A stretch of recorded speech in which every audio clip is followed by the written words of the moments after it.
Halo teman-teman semua, pernah gak sih kalian bertanya-tanya, kenapa sih pelajaran seperti fisika, matematika, ataupun kimia itu tuh kayak susah banget gitu buat dipelajarin anak-anak SMA?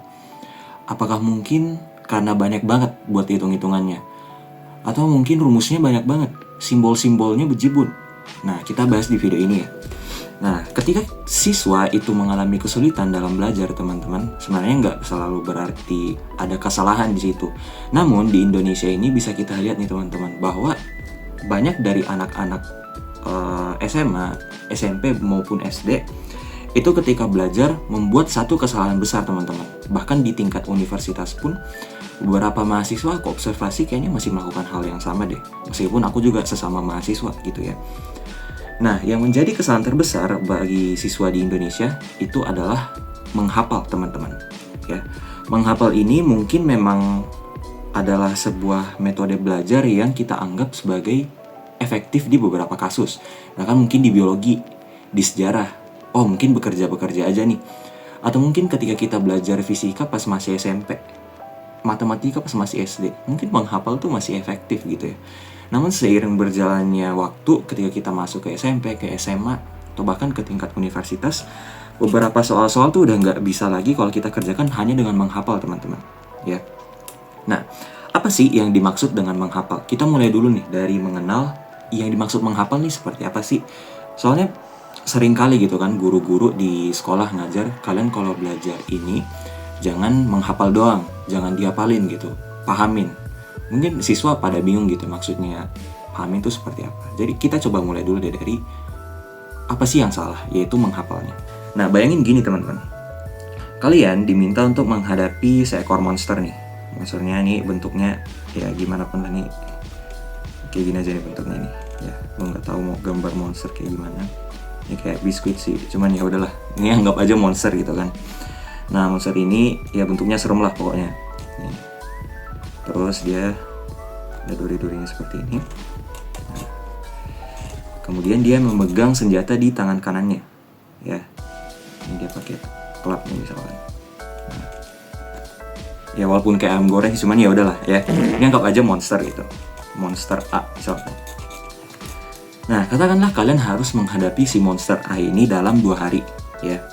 Nah, kalian belajar, terus belajar bagaimana sih ini monsternya dia menyerang, bagaimana sih dia behaviornya tuh seperti apa dan sebagainya. Nah, hingga tiba di hari H ya, ini kalian menang nih melawan si monster A ya, menang. Nah, kemudian tiba-tiba sesuatu yang unexpected terjadi di hari H itu juga, muncul juga monster yang mirip nih ya. Nah, katakanlah teman-teman di hari H muncul monster lain, katakanlah monster B. Nah, monster B ini kekuatannya tuh sama dengan monster A ya. Ability-nya juga sama, dia nggak ada kemampuan khusus. Pokoknya hampir persis monster A. Cuman yang membedakan itu ada di, ya dia mungkin ada duri-durinya lebih banyak nih kayak gini nih ya. Ini doang. Sama dia pegang senjatanya katakanlah di tangan kiri jadinya.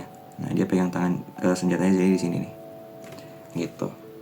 Nah, logikanya harusnya nih ya, kalau misalkan kalian mengalahkan monster A-nya itu dengan benar, harusnya lawan monster B-nya juga menang dong, ya kan? Karena kemampuannya sama nih mereka berdua. Cuman kalian somehow kalah nih ya, kalian nggak menang. Ternyata kalah melawan monster B. Kok bisa kalah?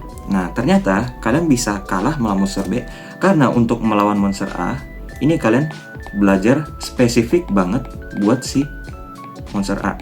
Gimana maksudnya belajar spesifik? Sorry, tulisannya agak jelek ya. Ini ya kalian fokus buat monster A, oh ini duri-durinya seperti ini nih. Dia tangannya di sebelah kanan. Nah, untuk monster tipe seperti ini kita bunuhnya dengan cara satu, cara A gitu ya misalkan. Nah, ketika kalian ketemu monster B yang ada modif dikit aja, nih ada tambahan duri nih. Ini kok kalian kalah gitu. Kan kayak nggak masuk akal banget kan. Nah, kira-kira menghafal seperti itu teman-teman ya. Contoh nyatanya, misalkan kalian menghadapi soal fisika nih. Nah, di mana soal fisikanya kalian belajar dengan metode A. Itu untuk menghadapi soal fisika tipe A gitu. Jadi fisika, nah kalian ulangan fisika, kalian menghadapi soal tipe A. Kalian menghafal cara untuk menghadapi soal tipe A. Caranya gimana? Ya lawan dengan metode A gitu. ketika kalian ketemu nomor B, ya, kalian ketemu soal nomor lain yang tipe B, ini kalian nggak bisa lagi karena kalian hafalnya metode A doang, ya. Jadi kalian langsung gugur di soal nomor tersebut. Seperti itu teman-teman. Bukan hanya di fisika ya, di matematika juga seperti itu. Bahkan di kimia. Kimia itu paling kelihatan teman-teman. Karena kimia itu menuntut banget buat kita harus mikir gitu. Nah, jadi kira-kira kalau kita menghafal seperti itu teman-teman, ya. Kalian spesifik ke satu metode tertentu kalian hafalin. Ya kalian ketemu monster yang beda jenis, kalian langsung digeprek gitu sama monsternya kan. Seperti itu. Nah, untuk menghafal ini teman-teman itu bukan hanya ketika kita mau ujian gitu ya. Bahkan lebih fatalnya lagi ketika kalian belajar konsep baru di IPA, misalkan di kimia gitu ya. Kalian belajar laju reaksi, ini kalian hafalin doang nih. Ya. Maksudnya kayak gimana nih buat hafalin ketika belajar? Contoh, kalian diajarin laju reaksi, kalian instead of mengerti reaksi itu apaan, ya kalian langsung lompat nih ke rumusnya. Laju reaksi itu dirumuskan sama dengan K dikali kurung kotak A pangkat M kali kurung kotak B pangkat N, tanpa kalian bahkan ngerti ini pakainya kapan. Bahkan kalian nggak ngerti ini kok bisa ada dua rumus sih, R sama dengan minus delta M per delta T. Ini kalian nggak tahu nih asalnya dari mana, ya. Kalian bahkan nggak tahu reaksi itu terjadinya seperti apa teman-teman, ya. Apa yang mempengaruhi laju reaksi, kok bisa dia makin cepat, kok dia bisa makin turun, seperti itu. Nah, contoh lain teman-teman, misalkan kita ke fisika nih, ya, kita ke cabang ilmu sebelahnya. Sebenarnya kimia sama fisika tuh saling terhubung ya. Kimia itu adalah percabangan dari fisika teman-teman. Nah, fisika, katakanlah kita belajar tentang hukum Newton. Coba kita fokus ke hukum Newton 1 nih, ya. Nah, hukum Newton 1 itu menyatakan bahwa secara matematis nih ya, sigma F sama dengan 0. Nah, bayangin, kalian belajar hukum Newton 1, kalian langsung lompat ke hubungan ini tanpa kalian tahu ini pakainya di mana gitu sigma F sama dengan 0. Kalian bahkan nggak tahu hukum Newton 1 ini menyatakan apa. Kalian cuma hafalin ini doang nih, si sigma F sama dengan 0 nya. Nggak bakal kepake teman-teman si sigma F sama dengan 0 nya itu karena kalian bingung gitu sama konsepnya. Nah, makanya nggak heran nih teman-teman kalau pelajaran-pelajaran yang kita sebut di awal tadi, ada matematika, fisika, sama kimia, itu susah banget karena dia menuntut harus nalar seperti ini. Dia rawan banget untuk kita ketemu soal-soal yang dimodifikasi dari mata pelajaran ini gitu. Beda mungkin sama biologi gitu ya, dimana biologi itu banyak kan hafalan mungkin kalau tingkat SMA. Walaupun ada beberapa soal-soal biologi juga yang menuntut kita harus mikir gitu. Kalau misalnya kita cuma hafal doang di situ, kita juga gugur di dalam biologi teman-teman. Tapi kalau belajar tuh harus seperti itu. Kita harus pahamin konsep dulu, baru kita ke rumus kalau misalkan ada hitung-hitungan gitu ya. Setelah kita ke rumus, baru deh kalian ingat di situ, kalian hafalin di situ ya apa yang menjadi rumusnya. Kalian nggak boleh mentah-mentah langsung dihafalin gitu. Itu yang menjadi kesalahan utama di cara siswa Indonesia belajar teman-teman. Nah, sekarang yang menjadi pertanyaan teman-teman, ini kok masih bisa bertahan ya budaya-budaya seperti ini ya di Indonesia ya? Dari aku SD dulu sampai sekarang itu selalu seperti itu teman-teman ya. Nah, ada 3 alasan utama nih teman-teman, kenapa sih budaya ini tuh masih bertahan. Sebenarnya masih ada alasan lain, cuman dari riset aku dapat 3 hal ini. Nah, yang pertama, kalau kita menghafal itu rasanya lebih menjamin teman-teman. Kenapa nih bisa lebih menjamin? Nah, ternyata dari beberapa soal yang udah kalian kerjain selama ulangan, selama dari SD dulu sampai sekarang, mungkin beberapa pelajaran yang kalian hafalin doang, itu ternyata nilainya masih bagus. Jadi di dalam otak kalian berpikir bahwa, oh hafal itu sama dengan aman gitu. Ya, hafalin aja, nanti nilainya bakal nggak seburuk itu kok. Gitu. Makanya ketika kita mau mencoba geser buat framework belajarnya, buat jangan lagi menghafal doang, jadinya susah karena kita udah masuk ke zona aman, yaitu menghafal aja.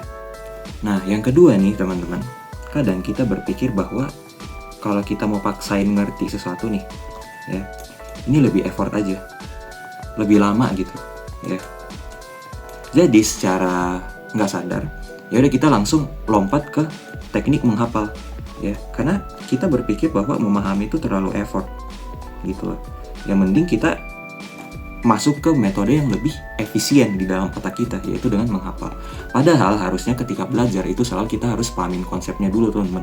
Jangan langsung menghafal rumus, jangan langsung menghafal cara kerjain soal dan sebagainya gitu ya. Oke, gini teman-teman. Katakanlah kita punya 2 siswa gitu ya. Siswa 1 ini pemahamannya bagus ya. Sedangkan siswa 2 ini dia fokus buat menghafal. Nah, kalau kita bandingin buat performanya gitu ya teman-teman ya. Awalnya mungkin yang pemahamannya bagus ini dia tuh lebih lambat ya. Ini di tahap awal mungkin dia bakal lebih lambat nih untuk bergerak gitu.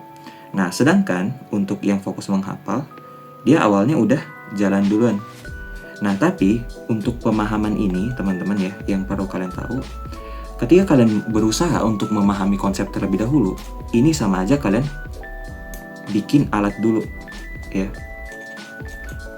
Jadi si siswa 1 ini dia terdiam dulu nih di sini selama beberapa waktu, sedangkan yang fokus menghafal itu emang ya dia udah melaju duluan. Tapi meskipun yang pemahamannya bagus ini diam, dia lagi bikin alat yang mana nanti ketika alatnya udah jadi ya, dia bakal langsung melesat jauh lebih cepat teman-teman ya. Dia langsung di sini misalkan gitu. Nah, ini ketika alatnya udah jadi gitu ya. Ini alat dalam tanda kutip ya. Alat itu maksudnya pemahaman. Jadi pemahaman itu seolah-olah menjadi senjata teman-teman ya, yang nanti bakal membuat kalian lebih gampang ke depannya. Dia bakal memberikan jalan pintas ketika kalian udah belajar lebih dalam di satu topik tertentu gitu. Nah, yang perlu menjadi catatan di sini teman-teman, karena metode belajar yang seperti ini, yang mana yang benar tuh seperti ini sebenarnya ya. Ini harus seperti ini ya. Nah, ini kita perlu waktu teman-teman. Untuk apa? Untuk bikin alatnya. Nah, makanya kalau kalian mau paksain belajar dengan sistem kebut semalam, kayak misalnya ujiannya besok gitu, katakanlah kalian belajar hamin 2 jam dari ujiannya. Nah, itu mungkin gak bakal efektif. Kalian mau gak mau lompat ke menghafal ya, yang mana jelas gak bakal efektif teman-teman. Kecuali kalau soal-soalnya gampang gitu ya, dia gak menuntut kalian harus mikir, udah fine gitu. Tapi kalau soal-soalnya ngasih modelan kayak TKA kemarin, udah aku jamin bisa mampus teman-teman. Kalau kalian cuma hafal-hafalin rumus doang, cuma hafal-hafalin cara kerja ya. Makanya kalau kalian mau belajar tuh jangan dikebut semalam. Itu yang menjadi catatan di sini ya. Oke, yang ketiga teman-teman, yang menjadi alasan kenapa siswa-siswa di Indonesia itu cenderung menghafal. Ini kalau kalian perhatiin ya, dari tadi aku itu dari tadi aku mention nilai-nilai dan nilai terus teman-teman ya. Nah, inilah yang menjadi fokus kalian ya. Kalian di sistem pendidikan di Indonesia itu, ini bukan salah kalian betul ya. Kalian menjadi mau nggak mau fokus sama yang namanya nilai gitu. Terlalu fokus nilai ya. Akibatnya apa sih kalau kita terlalu fokus nilai? Ini udah ada risetnya ya teman-teman. Dan kalian bisa bandingin antara sistem pendidikan di Indonesia sama di Finlandia yang menjadi panutan sistem pendidikan terbaik gitu kan.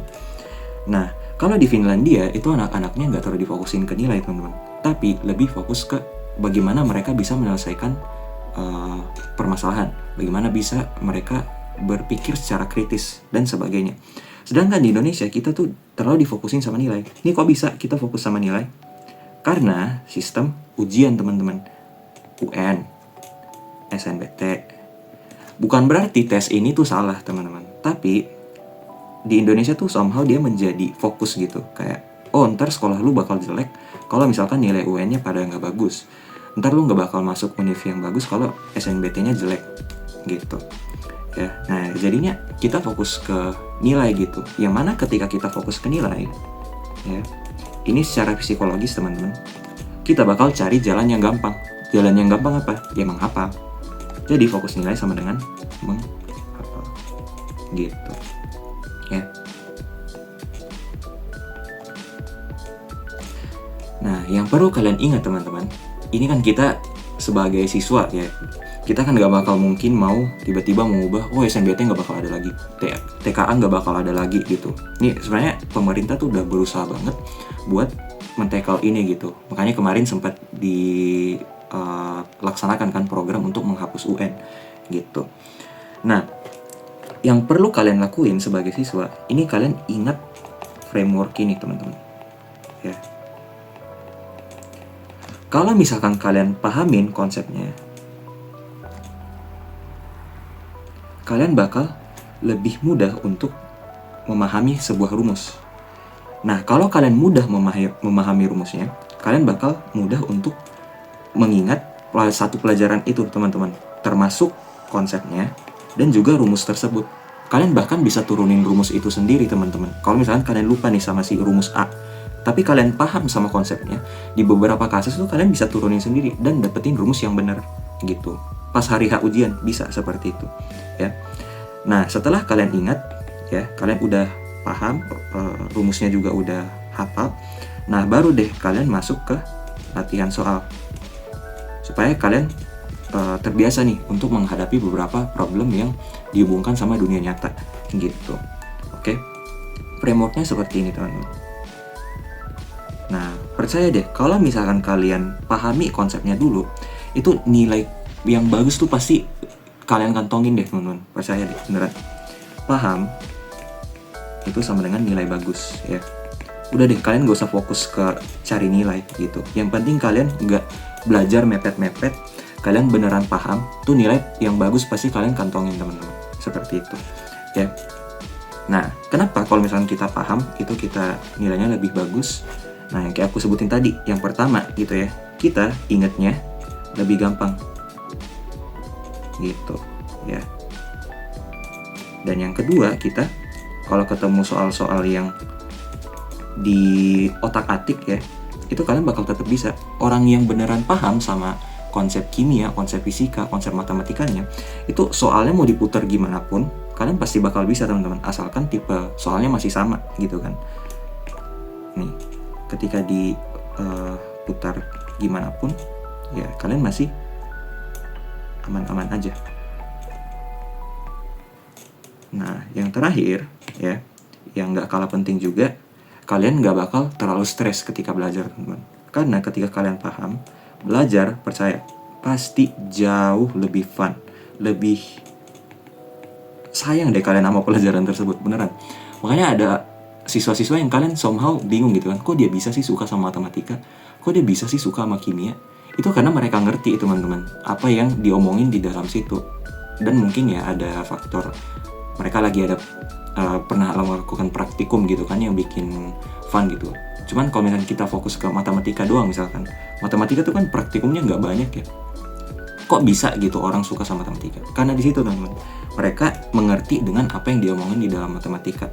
Mereka pahamin konsepnya dulu, bukan hafalin cara kerja doang gitu, ya.